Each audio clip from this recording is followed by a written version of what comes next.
कोई भी व्यक्ति जब पढ़ाई पढ़ेगा, बिल्कुल एकांत में बैठकर विचार सागर मंथन करेगा, तो वो स्वयं का निर्माण बहुत सुंदर तरीके से कर सकता है। उसके अंदर योग्यता बढ़ सकती है। वो अपनी ज़िंदगी में हर स्थान पर जीत हासिल कर सकता है। परिस्थितियों से बिल्कुल नहीं घबराएगा वो कभी। किसी के साथ उसके संबंध खराब नहीं होंगे।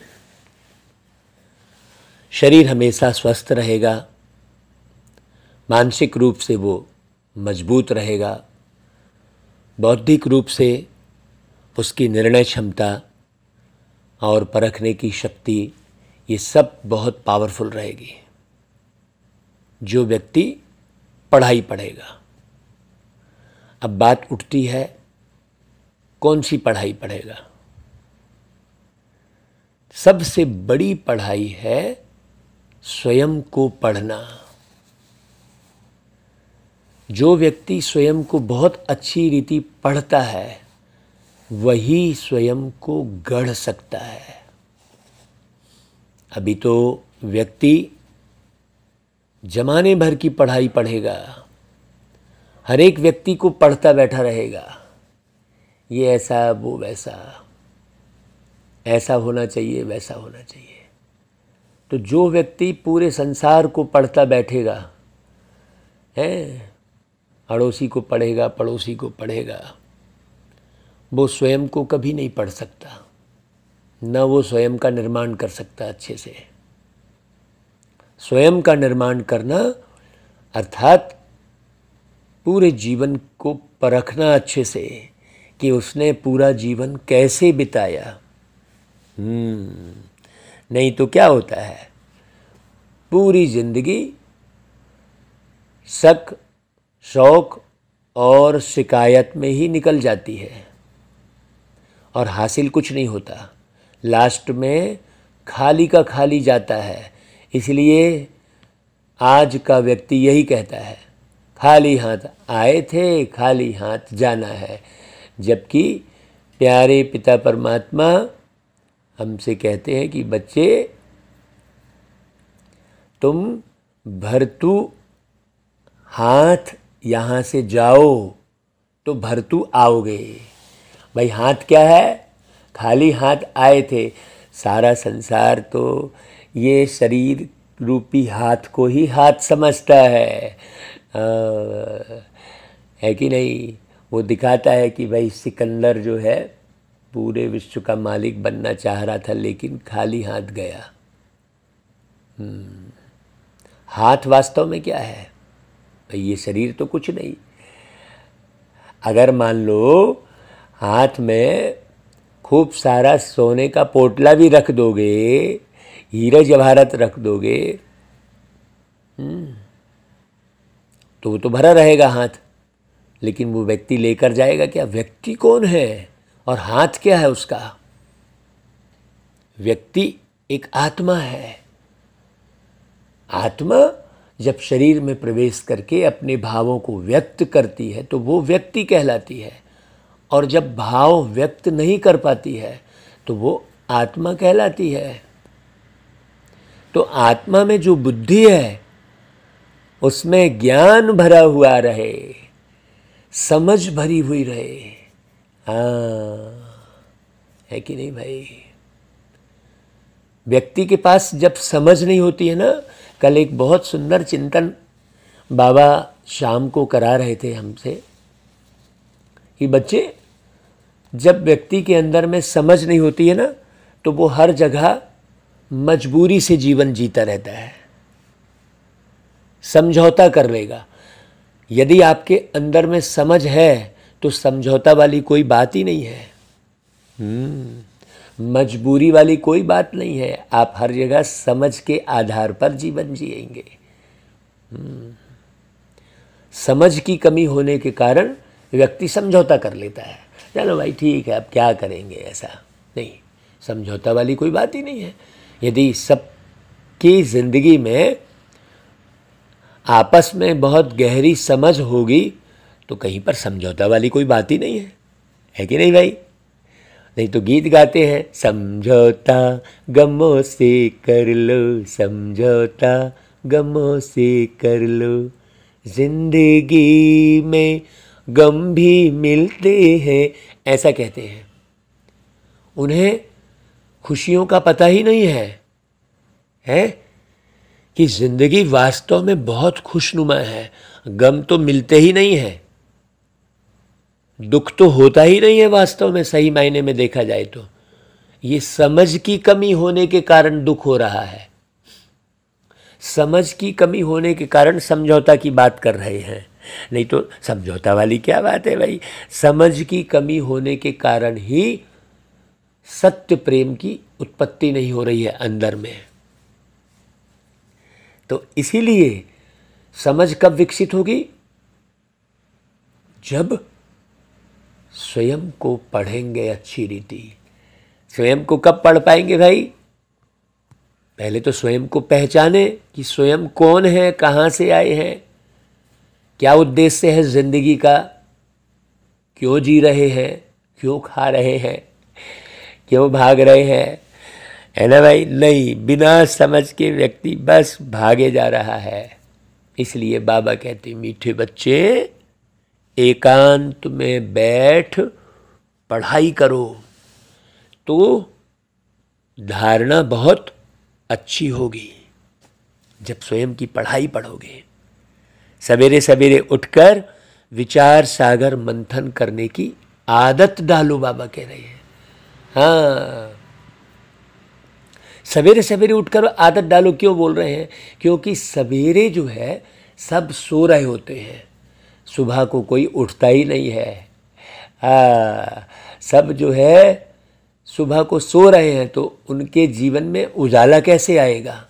वो तो जब उजाला आने को हो रहा है ना, जब सूर्य उदय होने को हो रहा है, उस समय वो सो रहे हैं, तो उनके जीवन में उजाला कहाँ से आएगा भाई? अंधेरा ही रहेगा। न ज्ञान का उजाला आएगा, न शारीरिक स्वास्थ्य का उजाला आएगा, है कि नहीं भाई? भटकते रहेंगे। अंधेरे में सब भटकते हैं, अंधेरे में तो सब भटकते हैं। अज्ञान के अंधेरे में ही भटक रहे हैं। भटकने वाला व्यक्ति कभी किसी को प्यार नहीं कर सकता। रियल प्यार करेगा क्या? वो तो भटक ही रहा है। तो बाबा कहते हैं देखो बच्चे, फुल पास होना है तो कौन से ख्याल आने चाहिए और कौन से नहीं आने चाहिए। ख्याल देखिए, बाबा सोच को बदलने की बात करते हैं, ख्याल भी नहीं आना चाहिए। पुरुषार्थ देखो कितना गहरा। फुल पास होने के लिए सदा यही ख्याल रहे कि हमें रात दिन खूब मेहनत करके पढ़ना है। देखो, खूब मेहनत करना है। हम स्वयं को देखते हैं, मैं स्वयं को देखता हूं और स्वयं की जो है परिभाषा भी समझा रहा हूं और स्वयं के अनुभव सुना रहा हूं आपको कि पूरे समय यही लगता है कि समय मेरे पास बहुत कम है भैया, और पढ़ाई बहुत बड़ी पढ़नी है। मैं आपको एकदम सच्ची बात बता रहा हूं। तो बाबा कहते हैं देखो, अपनी अवस्था ऐसी ऊंची बनानी है जो बाप दादा के दिल तख्त पर बैठ सके। बाबा प्यार किन बच्चों को करते हैं, बाबा अपने दिल में किन बच्चों को समा के रखते हैं, ये बड़ी गहरी बात है। बाबा ने पूरी मुरलियाँ चलाई है कि मुझे कौन से बच्चे पसंद हैं। आप बाबा की मुरलियाँ सुनेंगे तब मालूम पड़ेगा कि भगवान किन्हें पसंद करता है। आप भगवान को पसंद करते हैं या नहीं करते, उससे भगवान को कोई लेना देना नहीं है। जिससे प्यार होता है ना, उसके बारे में जानकारी लेने की बहुत इच्छा होती है। अब हम बहुत सारे लोगों को मिलते हैं, हम कहते हैं कि भाई देखो, ईश्वर को याद करो, फरियाद मत करो। और हमने कहा कि अच्छा ऐसा, हाँ ऐसा सुनेंगे, मुंडी हिलाएंगे। तो हमने कहा ईश्वर को याद करो। हम आपको याद करने की विधि सुनाएंगे।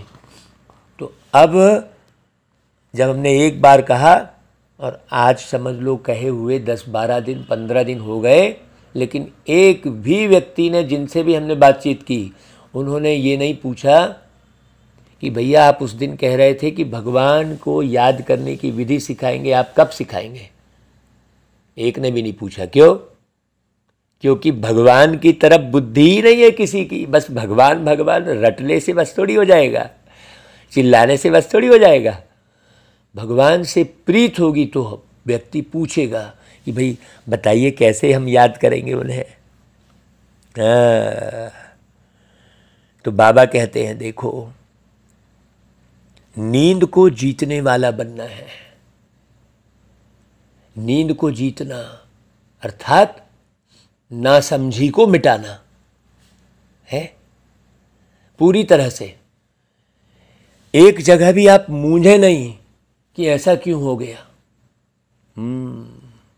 बाबा ने क्योंकि एक एक समझ दे दी है, ऐसा क्यों, कब होगा, कैसे होगा, कहाँ जाएंगे, है ये सब एक भी क्वेश्चन नहीं रहेगा।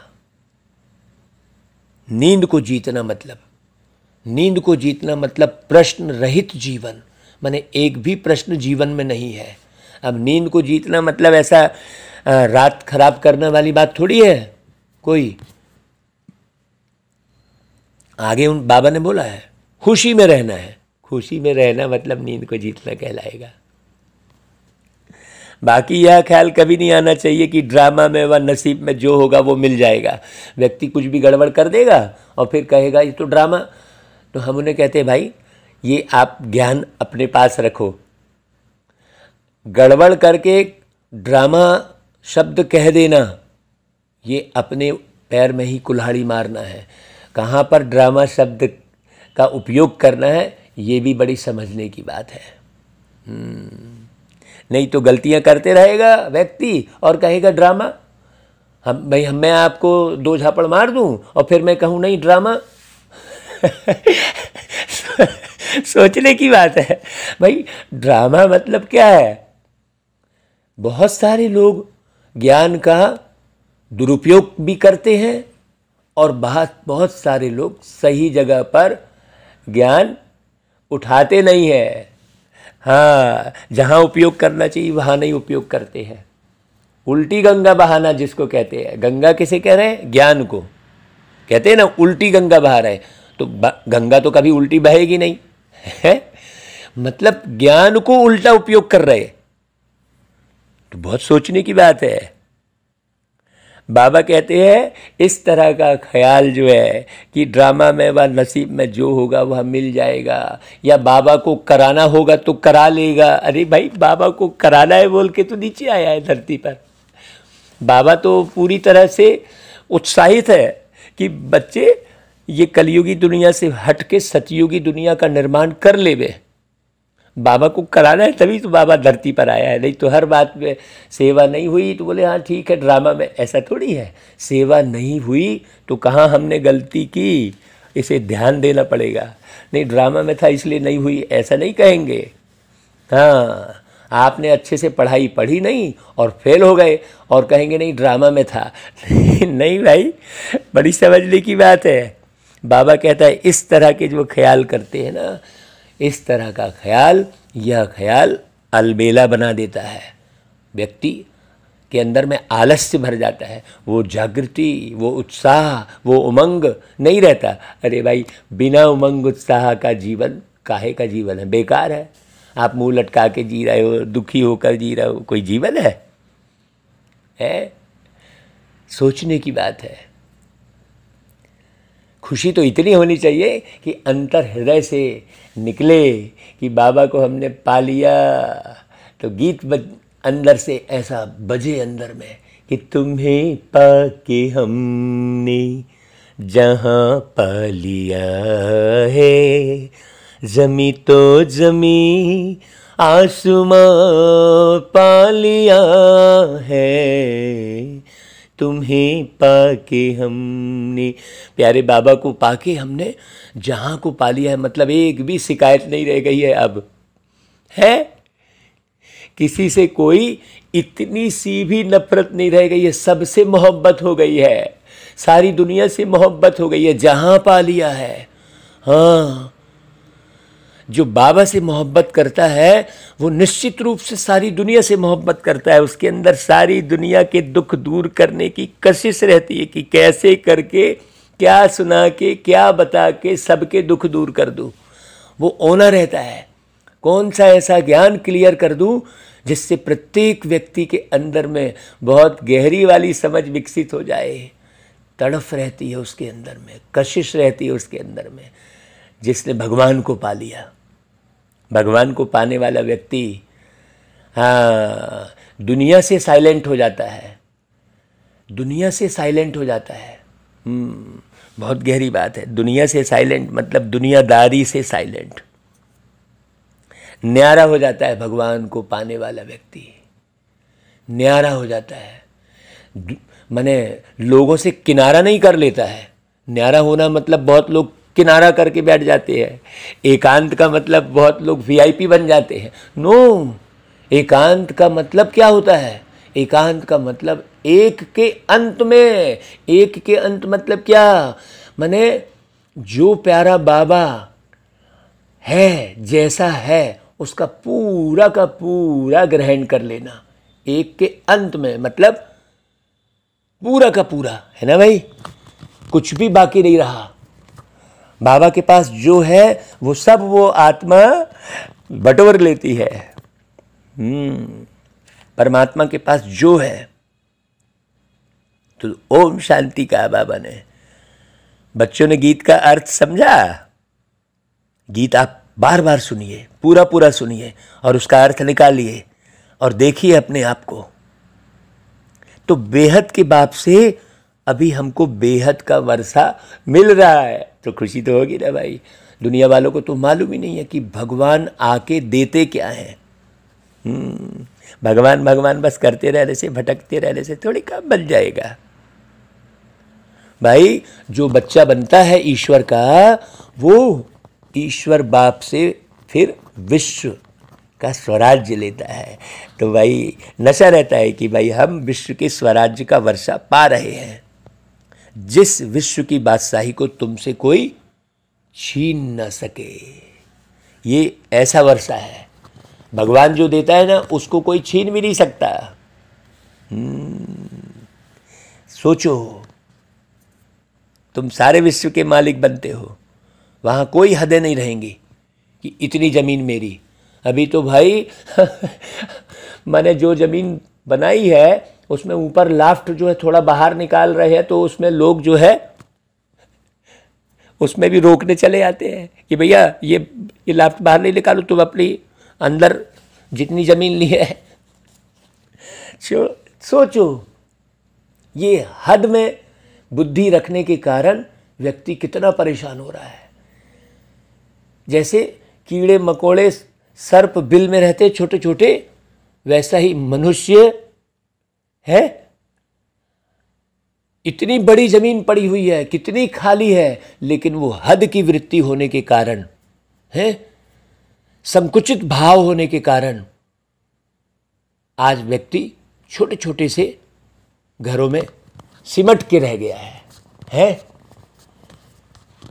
सोचो, बाबा कह रहा है देखो बच्चे, वहां कोई हदें नहीं रहेगी। एक बाप से तुम एक ही राजधानी लेते हो, जो एक ही महाराजा महारानी राज्य चलाते हैं। तो ये अवसर मिल रहा है, ये अवसर मिल रहा है। आप चूको मत इसको पाने के लिए। बाबा के दिल तख्त बनो। एक बाप फिर एक राजधानी, जिसमें कोई पार्टीशन नहीं। यहाँ तो देश का पार्टीशन, फिर राज्य का, फिर जिले का, फिर देखो कितने पार्टीशन। और फिर ये मेरा घर, ले कहाँ है भाई तेरा घर? और फिर कोई जरा भी 10-20 हज़ार या 50-100 एकड़ मान लो उसके पास ज़मीन रहेगी, तो भी इतना वो अकड़ते रहेगा। क्यों? क्योंकि सब हद में है। उसके पास थोड़ा ज़्यादा है तो वो कहेगा मेरे पास इतना है। तो अकड़ कितनी हो जाएगी उसके पास। वहाँ तो बेहद है, कोई पार्टीशन नहीं है।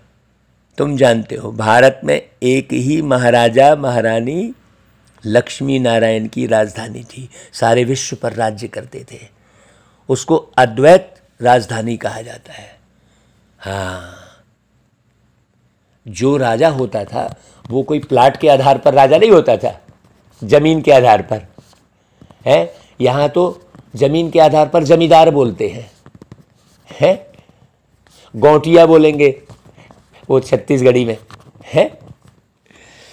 जमीन के आधार पर कोई राजा नहीं है, वो स्थूल प्रॉपर्टी के आधार पर राजा नहीं है, वो गुणों और शक्तियों के आधार पर, प्रेम के आधार पर, है ना भाई, उसके आधार पर वो राजा है। इसलिए अद्वैत राजधानी है, जो एक नहीं स्थापन की है, तुम बच्चों के द्वारा बाबा ने स्थापित की है। इसे समझिए अच्छे से, फिर तुम बच्चे ही विश्व की राजाई पाएंगे। तुम जानते हो हर 5000 वर्ष के बाद हम यह राजाई लेते हैं। ये पक्का हुआ है, जिसको ये पक्का हुआ है उसकी बुद्धि यहाँ एक पल भी नहीं फंसेगी, कहीं भी ना समझने वाली कोई बात ही नहीं रहेगी। देखो, पढ़ाई बस पढ़ लेना, कोई बस लाइनों को रिपीट कर दिए, वो पढ़ता रहे दिन रात, कुछ भी नहीं समझ में आएगा। उस सब जो बच्चा आधे घंटा भी पढ़ाई पढ़ा और उस पढ़ाई को बहुत गहराई से समझा, वो पूरा आधा कल्प जीत लेगा। तो तुम जानते हो हर 5000 वर्ष के बाद हम यह राजाई लेते हैं, फिर आधा कल्प पूरे होने से हम यह राजाई फिर गंवा देते हैं, बुद्धिहीन हो जाते हैं। अभी बुद्धिमान बना रहा है बाबा, फिर बाबा आकर राजाई प्राप्त कराते हैं। यह है हार और जीत का खेल। तुम कब जीते और कब हारे, इसे भी समझने की बात है। माया से हारे हार है, फिर श्रीमत से तुम उस रावण रूपी माया पर जीत पाते हो। तुम्हारे में भी कोई बिल्कुल अनन्य निश्चय बुद्धि है, जिनको सदैव खुशी रहती है कि भाई हम विश्व के मालिक बनते हैं। भल कितने भी क्रिश्चियन पावरफुल हैं, परंतु विश्व के मालिक बने, यह नहीं हो सकता, है ना। सारे विश्व का मालिक बनूंगा कहा सिकंदर ने, लेकिन बन पाया क्या? नहीं बन सकता। ये योग बल की बात है, प्रेम के बल की बात है, यह हो ही नहीं सकता। टुकड़े टुकड़े पर राज्य है। पहले पहले एक भारत ही सारे विश्व का मालिक था, देवी देवताओं के सिवाय दूसरा कोई धर्म नहीं था। ऐसे विश्व का मालिक जरूर विश्व का रचयिता ही बनाएगा ना भाई, और कोई बना सकता है क्या जिसने ये दुनिया रची? आप सोचो, अभी मनुष्य दुनिया रचने वाले परमात्मा की दुनिया को पूरा नष्ट करने पर तुला है कि नहीं भाई? सोचो आप, कल हम एक भाई को बता रहे थे तो बाबा ने एक बात बहुत अच्छी कहलवाई, तब उसे समझ में आए। नहीं तो वो तो ऐसा होना चाहिए वैसा होना चाहिए कह रहे थे। हमने कहा भाई, दुनिया के मालिक ने जो दुनिया बनाई है, आप बताइए कि सारे लोग उसे नष्ट करने पर तुले हैं कि नहीं तुले हैं? क्या ज़मीन, क्या पानी, क्या हवा, सब है ना भाई। पूरी प्रकृति को नष्ट कर रहे हैं, पूरे व्यवहार को नष्ट कर रहे हैं, एक दूसरे को पूरा मारने पर तुले हुए हैं। धर्म भेद, जाति भेद, गरीबी अमीरी का भेद, तो उस दुनिया के मालिक को कैसा लगता होगा? और फिर दूसरी तरफ भक्ति भक्ति किए जा रहे हैं, चिल्लाए जा रहे हैं। सोचने की बात है भाई। आपने यदि कोई बहुत सुंदर घर बनाया, बहुत मेहनत करके बनाया, और हम आके मिटा दें तो आपको कैसा लगेगा? तो ये दुनिया बनाने वाले ने फिर कहते हो, दुनिया बनाने वाले क्या तेरे मन में समाई, काहे को दुनिया बनाई। तो काहे को बनाई? सुनो आप, काहे को बनाई? सबके अंदर प्रेम रहे, सब लोग सुखी रहे, इसलिए दुनिया बनाई। हाँ, नफरत रहे, दुख रहे, इसलिए थोड़ी बनाई बाबा ने दुनिया। तो सोचो, विश्व के मालिक रचयिता जो है वो कैसी दुनिया बना रहे हैं। समझो अच्छे से आकर, देखो बाबा कैसे बैठ समझाते हैं। तुम भी समझा सकते हो। भारतवासी विश्व के मालिक थे जरूर, अब यहाँ भारतवासी का अर्थ बहुत अलग है। भारतवासी मतलब किसी एक क्षेत्र का, वो भारत का जो नक्शा दिखा देते हैं, भारत के नक्शे को माता बोल देते हैं। सोचो, रंग बना दिया है, 3 रंग तिरंगा, उसको भारत माता की जय बोल के वो झंडा फहराते हैं। बात ही अलग है। मैंने नॉलेज कुछ है ही नहीं, समझ कुछ है ही नहीं, वो झंडे का रंग क्यों बनाया, बीच में चक्र क्यों बनाया, कुछ भी अर्थ मालूम ही नहीं है, किसी को नहीं मालूम है। और कुछ का कुछ अर्थ समझ के बैठ के भागे जा रहे हैं लोग। बाबा आकर एक एक बात बता रहे हैं। बाबा कहते हैं, विश्व के रचयिता से ही तुम्हें वर्षा मिला होगा ना भाई। फिर जब राजाई गंवाते हैं, दुखी होते हैं, तो फिर भगवान को याद करते हैं। भक्ति मार्ग है ही भगवान को याद करने का मार्ग। कितने प्रकारों से भक्ति, दान, पुण्य, जप, तप आदि करते हैं, और लेकिन पढ़ाई नहीं पढ़ते हैं। बाबा कहते हैं, देखो इस पढ़ाई से जो मैं तुमको पढ़ा रहा हूँ, उससे तुम्हें राजाई मिलती है। वह पूरी होने से फिर तुम भगत बन जाते हो। लक्ष्मी नारायण को भगवान भगवती कहते हैं, क्योंकि भगवान से राजाई ली है। परंतु बाबा कहते हैं, उनको भी तुम भगवान भगवती नहीं कह सकते हो। इनको यह राजधानी जरूर स्वर्ग के रचयिता ने दी होगी ना भाई, परंतु कैसे दी, कैसे बैठ पढ़ाया, यह कोई नहीं जानते हैं। तुम सब बाप के अथवा भगवान के बच्चे हो। अब बाप सबको तो राजाई नहीं देंगे भाई, सबको तो नहीं दे देंगे राजाई है। यह ड्रामा, यह भी ड्रामा बना हुआ है। भारतवासी ही विश्व के मालिक बनते हैं। अभी तो है ही प्रजा का, प्रजा पर राज्य, जनतंत्र कहते हैं, गणतंत्र कहते हैं। गण यानी पूरे जितने भी व्यक्ति अपने को आप ही पतित भ्रष्टाचारी मानते हैं। हाँ, मैं मूर्ख खल कामी गाते हैं मंदिर में। इस पतित दुनिया से पार जाने के लिए खिवैया को याद करते हैं कि आकर इस वैश्यालय से शिवालय में ले चलो। एक है निराकार शिवालय निर्वाण धाम, और दूसरा फिर शिव बाबा जो राजधानी स्थापन करते हैं, उनको भी शिवालय कहते हैं। सारी सृष्टि ही फिर शिवालय बन जाती है। हाँ, तो यह साकारी शिवालय सतयुग में, और वह है निराकार शिवालय निर्वाण धाम में। यह नोट करो अच्छे से। समझाने के लिए बच्चों को पॉइंट्स बहुत मिलती है, फिर अच्छी रीति मंथन भी करना चाहिए। हाँ, मंथन वाली मुरली सुनो। जैसे कॉलेज के बच्चे बचपन में सवेरे सवेरे उठकर अध्ययन करते हैं। सवेरे क्यों बैठते हैं भाई? क्योंकि आत्मा विश्राम पाकर रिफ्रेश हो जाती है। एकांत में बैठ पढ़ने से धारणा अच्छी होती है। सवेरे उठने का शौक होना चाहिए। कोई कहते हैं हमारी ड्यूटी ऐसी है, सवेरे जाना पड़ता है। अच्छा भाई, शाम को बैठो। शाम के समय भी कहते हैं देवताएं चक्र लगाते हैं। भाई संधि काल कहने का मतलब है संधि काल का समय पावरफुल होता है। भाई देखो, क्वीन विक्टोरिया का वजीर रात को बाहर बत्ती के नीचे जाकर पढ़ता था। बहुत गरीब था, पढ़कर फिर वजीर बन गया। सारा मदार तो पढ़ाई पर है। तुमको तो पढ़ाने वाले परमपिता परमात्मा है। कितना नशा रहना चाहिए भाई। तुमको यह ब्रह्मा नहीं पढ़ाते, न श्री कृष्ण पढ़ाते हैं। निराकार ज्ञान के सागर पढ़ाते हैं। उनको ही रचना के आदि मध्य अंत का ज्ञान है। सतयुग त्रेता आदि, फिर त्रेता का अंत, द्वापर की आदि, उनको मध्य कहा जाता है। यह सब बातें बाबा समझाते हैं। ब्रह्मा शो विष्णु बन 84 जन्म भोगते हैं, फिर ब्रह्मा बनते हैं। ब्रह्मा ने 84 जन्म लिए, व लक्ष्मी नारायण ने 84 जन्म लिए। बात दोनों एक ही हो जाती है।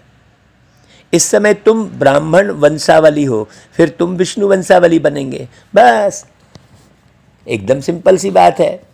अब यहाँ पर विष्णु का कोई अलग से स्थान होगा, पार्ट होगा, ऐसा थोड़ी है भाई। फिर गिरते गिरते तुम शूद्र वंशावली बनेंगे। यह सब बातें बाप ही बैठ समझाते हैं। तुम जानते हो हम आए हैं बेहद के बाप से श्रीमत पर चल विश्व के महाराजा महारानी बनने के लिए। प्रजा भी विश्व की मालिक ठहरी। हाँ भाई, वहाँ कोई हद तो है नहीं। तो मालिक ही हुए ना भाई। यहाँ तो आप थोड़ा सा भी कहीं किसी दूसरे के स्थान पर अपनी जरा सी भी गाड़ी खड़ी कर दोगे तो चिल्लाएगा कि भैया हटाओ मेरे यहाँ से, मेरे इस स्थान से गाड़ी। सोचो माने कितना जो है तकलीफ़ है ना। यहाँ लोगों का जीना ही हराम है। बोलते अरे भाई ऐसी ज़िंदगी से तो मर जाना अच्छा है, ऐसा बोलते हैं फिर लोग। तो बाबा कहते हैं इस पढ़ाई में बड़ी होशियारी चाहिए। जितना पढ़ेंगे और पढ़ाएंगे उतना ऊंच पद पाएंगे। यह बेहद की पढ़ाई है, सबको पढ़ना है। सब एक से ही पढ़ते हैं प्यारे शिव बाबा से, फिर नंबरवार कोई तो अच्छी धारणा करते और कोई को जरा भी धारणा नहीं होती है।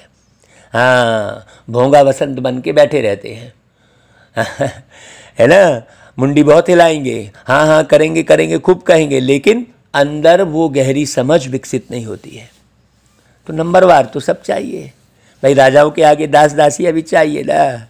दास दासियों तो महलों में रहते हैं, प्रजा तो बाहर रहती है भाई। वहाँ महल तो बहुत बड़े बड़े होते हैं ना, क्यों? ज़मीन बहुत है, मनुष्य थोड़े हैं, अनाज भी बहुत होता है, सब कामनाएं पूर्ण हो जाती है, कोई खींचातानी नहीं रहती है। पैसे के लिए कभी कोई दुखी होते ही नहीं है भाई। पैराडाइज लाभ है, कितना ऊंचा है पैराडाइज लाभ। एक की मत पर चलने से तुम विश्व के मालिक बन जाते हो। वहाँ कहेंगे सतयुगी सूर्यवंशी लक्ष्मी नारायण का राज्य। फिर बच्चे गद्दी पर बैठेंगे, उनकी माला बनती है।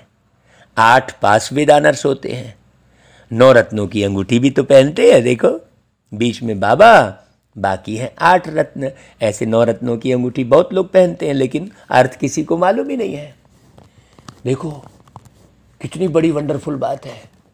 कितनी करोड़ जनसंख्या में केवल 8 ही पूरा पूरा पास होते हैं।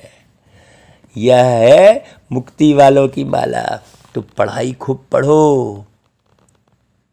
बाकी जीवन मुक्ति अथवा प्रवृत्ति मार्ग वालों की माला में फूल के साथ युगल दाना भी जरूर होगा। अर्थ भी समझाना है ना। शायद वह पोप की भी नंबरवार माला बनाते हों। इस माला का तो उन्हों को मालूम ही नहीं है, देवी देवताओं वाली माला। वास्तव में माला तो ओरिजिनल यही है जो सभी फेरते हैं, लेकिन किसी को पता नहीं है। शिव बाबा और तुम बच्चे जो मेहनत करते हो, अब अगर तुम किसको भी बैठ समझाओ तो माला किसकी बनी हुई है तो झट समझ जाएंगे। तुम्हारा प्रोजेक्टर विलायत तक भी जाएगा, बाबा कहते हैं। फिर समझाने वाली जोड़ी भी चाहिए। देखो स्पष्ट बाबा इशारे दे रहे हैं। इसीलिए बाबा हमेशा कहते हैं अपने हमजिन्स को जगाओ, पीछे पढ़कर उसे तैयार करो और एकदम पवित्र प्रवृत्ति मार्ग को प्रत्यक्ष करो। समझेंगे यह तो प्रवृत्ति मार्ग है। बाप का परिचय सबको देना है और सृष्टि चक्र को भी जानना है। जो चक्र को नहीं जानते तो उन्हें क्या कहेंगे भाई? सोचने की बात है। वो कैसे सिस्टम को पूरे सेट करेंगे? हाँ, सतयुग में तुम सर्वगुण संपन्न 16 कला संपूर्ण थे, अभी फिर बनते हो। तुम यह पढ़ाई पढ़कर इतने ऊंच बने हो। राधे कृष्ण अलग अलग राजधानी के थे। फिर स्वयंवर के बाद लक्ष्मी नारायण नाम पड़ जाता है उनका। लक्ष्मी नारायण का कोई बचपन का चित्र नहीं दिखाते हैं। सतयुग में तो किसकी स्त्री अकाले मरती नहीं, सब पूरे टाइम पर शरीर छोड़ते हैं, इसलिए रोने की दरकार ही नहीं है। नाम ही है पैराडाइज। इस समय यह अमेरिका, रसिया आदि जो भी है, सब में है माया का भपका। सब 5 विकारों से हिरे हुए हैं। यह एरोप्लेन, मोटरें आदि सब बाबा के होते ही निकली हैं। 100 वर्ष में यह सब हुए हैं। आप गौर कीजिए अच्छे से। यह है मृग तृष्णा मिसल राज्य। इनको माया का पॉम्प कहा जाता है। साइंस का पिछाड़ी का भपका है, अल्पकाल के लिए, ज़्यादा लंबे समय चलने वाला नहीं है। यह सब खत्म हो जाएंगे, फिर स्वर्ग में काम आएंगे। यही साइंस स्वर्ग में रिफाइन होकर चलेगी। माया के पॉम्प से खुशी भी मनाएंगे तो विनाश भी होगा। अब तुम श्रीमत से राजाई ले रहे हो, वह राजाई हमसे कोई भी छीन नहीं सकता। वहाँ कोई उपद्रव ही नहीं होगा, क्योंकि वहाँ 5 विकार ही नहीं है, माया ही नहीं है। बाप समझाते हैं बच्चे अच्छी तरह पढ़ो, परंतु साथ साथ बाबा यह भी जानते हैं कि कल्प पहले मुआफिक ही सबको पढ़ना है। बोलते हैं बाबा, लेकिन जान रहे हैं बाबा। ऐसा ही आप भी अपनी स्थिति बनाओ, पढ़ाओ खूब। अब कोई नहीं पढ़ पा रहा है तो मूंझो मत। बाबा कल्प पहले मुआफिक ही पढ़ा रहे हैं, लेकिन समझना सबको उसी अनुसार है। जो सीन कल्प पहले चली है वही अब चल रही है, ये बाबा समझते हैं। हमको ऐसा नहीं समझ जाना है कि कल्प पहले जैसे पढ़ा था वैसा पढ़ेंगे। हाँ, अपने लिए नहीं समझना है। अपने लिए तो मेहनत करनी है खूब जम के। हाँ, कहीं पर क्रोध आ रहा है, कोई नहीं समझ रहा है, इसीलिए बाबा कहते हैं कि आप कोई नहीं समझ रहा है तो आपको क्रोध आएगा। अरे क्यों क्रोध आएगा भाई? जिसकी बुद्धि जैसी काम करेगी वैसा तो करेगी भाई। जैसा जो पुरुषार्थ करेगा वैसी उसकी बुद्धि काम करेगी। तो नर्क को स्वर्ग बनाने का कल्याणकारी पाठ कल्प पहले मुआफिक ही चल रहा है। जिसको लेना है ले लो जल्दी जल्दी। ले ले जितना जी चाहे, दौलत की है भरमार रे, भर ले अंतर की झोली, तू मत कर सोच विचार रे। तो ले लो भाई। हाँ, बाकी जो इस धर्म का नहीं होगा उसको यह ज्ञान बुद्धि में बैठेगा ही नहीं। बाप टीचर है तो बच्चों को भी टीचर बनना पड़े। विलायत तक यह पढ़ाने के लिए बच्चे गए हैं।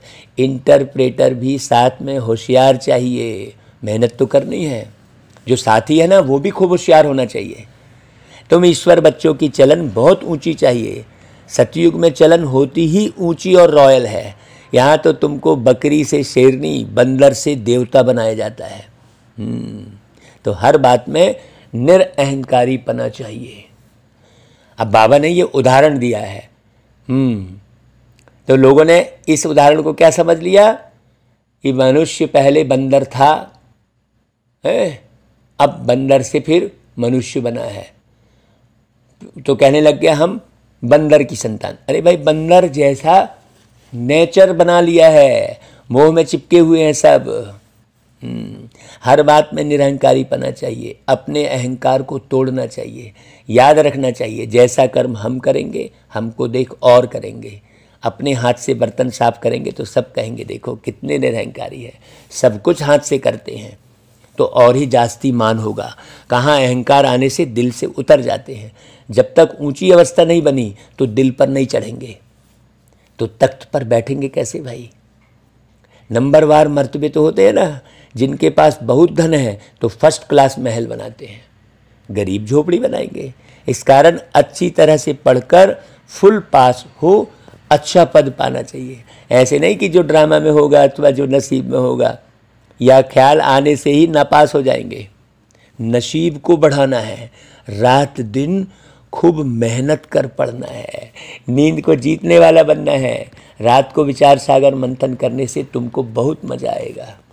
बाबा को कोई बतलाते नहीं कि हम ऐसे विचार सागर मंथन करते हैं। भाई मिलकर बैठ के बताओ भाई, तो बाबा समझते हैं कि कोई उठता ही नहीं है, शायद उनका ही पार्ट है विचार सागर मंथन करने का। ऐसे ब्रह्मा बाबा कह रहे हैं। नंबर 1 बच्चा तो बाबा, शिव बाबा कहते हैं नंबर 1 बच्चा तो यही है ना, ब्रह्मा बाबा। बाबा अनुभव बताते हैं, उठकर याद में बैठो। ऐसे ऐसे ख्याल किए जाते हैं, यह सृष्टि का चक्र कैसे फिरता है। ऊंचे से ऊंचा बाबा है, फिर सूक्ष्म वतनवासी ब्रह्मा, विष्णु, शंकर, फिर ब्रह्मा क्या है, विष्णु क्या है। ऐसे ऐसे विचार सागर मंथन करना चाहिए भाई। ये सारा मंथन और पिछली मुरलियों में भी किया है, आप उसे सुनिए। विष्णु क्या है, ब्रह्मा क्या है, सारा कुछ मंथन करके सुनाया है। आप पिछली मुरलियाँ भी सुनिए खूब अच्छे से। हाँ, अच्छा भाई। बाबा फिर याद प्यार देते हैं, मीठे मीठे सिकी लधे बच्चों प्रति माता पिता बाप दादा का याद प्यार और गुड मॉर्निंग।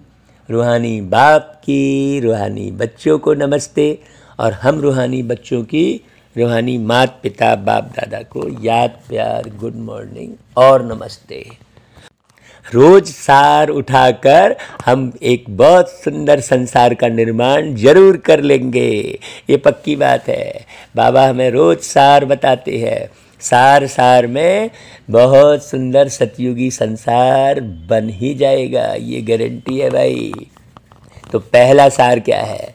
जो कर्म हम करेंगे हमको देख और करेंगे, इसलिए हर कर्म पर ध्यान देना है कि हम कर क्या रहे हैं, हम देख क्या रहे हैं। जो हम देख रहे हैं वो बिल्कुल फ़ायदेमंद है? नहीं, कुछ भी देखे पड़े हैं नहीं। जो हम देख रहे हैं, जो हम सुन रहे हैं, वो कितना फ़ायदेमंद है। ऐसा नहीं किसी की भी सुनते बैठे रहना है। तो हर एक कर्म पर ध्यान देना है। बहुत बहुत निर्माण चित्त, मतलब कितना निर्माण हो रहा है चित्त में, हमेशा यही चेतनता रहे कि मैं स्वयं का निर्माण कितना कर रहा हूँ, स्वयं के साथी का निर्माण कितना हो रहा है, ये ध्यान देना बहुत अच्छे से। ऐसे निरंकारी बनना है, अहंकार को तोड़ देना है। हाँ, अच्छा भाई, दूसरी पॉइंट, अपना नसीब अर्थात तकदीर ऊंचा बनाने के लिए अच्छी रीति पढ़ाई करनी है, अच्छी रीति पढ़ाई पढ़नी है। सवेरे सवेरे उठकर बाप को याद करने का शौक़ रखना है। ओ मीठे बाबा गुड मॉर्निंग, जैसे ही नींद खुले तुरंत बाबा याद आए। खुलते ही आँख हमें मिलते, हर पल वो साथ मेरे चलते। ऐसा गीत है ना भाई। अच्छा भाई, वरदान, त्रिकालदर्शी स्थिति द्वारा मूंझने की परिस्थितियों को मौज में परिवर्तन करने वाले कर्मयोगी भव। जो बच्चे त्रिकालदर्शी है ना, वे कभी किसी बात में मूंझ नहीं सकते। क्यों? क्योंकि उनके सामने तीनों काल क्लियर है। जब मंजिल और रास्ता क्लियर होता है तो कोई मूंझता नहीं है। हाँ, है कि नहीं भाई? इस रास्ते पर तो आप कई बार चले हो, हर 5000 वर्ष बाद इस रास्ते पर चले हो भाई। जिस रास्ते पर बार बार व्यक्ति चला जाता है, उस रास्ते में वो मूंझता नहीं है कि अब क्या होने वाला है, अब कौन सा शहर आएगा, अब कौन सा गांव आएगा। उसे मालूम रहता है, वो बढ़िया शांत में बैठा रहता है, बढ़िया यात्रा करता रहता है। जब मंजिल आती है तब अपनी मंजिल पर उतर जाता है। ऐसे हम यात्री हैं, हमने कई बार इन तीनों कालों को समझा है, रास्ता क्लियर है। त्रिकालदर्शी आत्माएं कभी कोई बात में सिवाय मौज के और कोई अनुभव नहीं करती। सदा हर बात में मौज रहेगी भाई, चाहे परिस्थिति मुझाने की भी हो, लेकिन ब्राह्मण आत्मा उसे भी मौज में बदल देगी। क्यों? क्योंकि अनगिनत बार यह पाठ बजाया है ना भाई। यह स्मृति कर्मयोगी बना देती है। वह हर काम मौज से करते हैं, हर बात मौज से बोलेंगे, खुशी से बोलेंगे। हाँ, है कि नहीं भाई? अच्छा भाई, स्लोगन, सर्व का सम्मान प्राप्त करना है तो हर एक को सम्मान दो। अच्छा भाई, ओम शांति। ये बात बिल्कुल ध्यान रखना कि सांसें कम हो रही हैं और तम बहुत सारा मिटाना है। तो ये सांसें हो रही है कम, ये सांसें हो रही है कम। ओ मानव तू मिटा ले अपने मन के तम, ये सांसें हो रही है कम। ये मौका भी मिला है, नहीं तो फिर क्या, फिर आप कब जन्म लोगे, फिर गर्भ में 9 महीने खराब होंगे, फिर बच्चा बनोगे। जितना पक्का करना है, जितना धारण करना है, जितनी लंबी आयु जीना है अभी जी लो भाई। बाबा को याद कर करके योग से आयु बढ़ती है, याद से आयु बढ़ेगी। तो जितनी लंबी आयु जी सको जियो अभी। हाँ, ताकि सीधे आपका नया बचपन कहाँ हो, सतयुग में। हाँ, ये ख्याल रखना बहुत अच्छे से। ऐसे तीव्र पुरुषार्थ करना भाई, बेटे भाइयों बहनों, हमको बहुत खुशी होती है। ऐसे मुरली सुनकर बहुत सारे भाई बहन जरूर तैयार हो रहे होंगे, सांसों को सफल कर रहे होंगे बाबा की याद से। खूब सफल करो भाई, खूब सफल करो। सफल कर लो सांसें अपनी, परम पिता को याद कर। ऐसा बाबा, ऐसा मीठा बाबा फिर नहीं मिलेगा। 5000 साल के लिए फुर्सत हो गए फिर तो पालो, जितना बाबा को पाना है, जितना याद करना है कर लो भाई बाबा को। हाँ, सबको भूल कर एक बाबा को याद करो, अपना जीवन आबाद करो। ऐसे नशे में रहो, मस्ती में रहो, बाबा की याद की बस्ती में। हाँ, तुम रहो बाबा की याद की बस्ती में तो आग लगेगी रावण की बस्ती में। तुम रहो बाबा की याद की मस्ती में, तब बहुत सुंदर बस्ती बनेगी आपकी। अच्छा भाई, नशे में रहो, खोए रहो बढ़िया बाबा की याद में, और निर्माण करो, स्वयं को राजा बनाओ, महाराजा बनाओ। ठीक है भाई, चलो भाई, कल फिर मिलेंगे। बाबा की बहुत प्यारी प्यारी मुरली और बाबा का बहुत सुंदर हल्का बनाने वाला ज्ञान सब प्राप्त करेंगे। फिर मिलेंगे कल, तब तक के लिए अलविदा।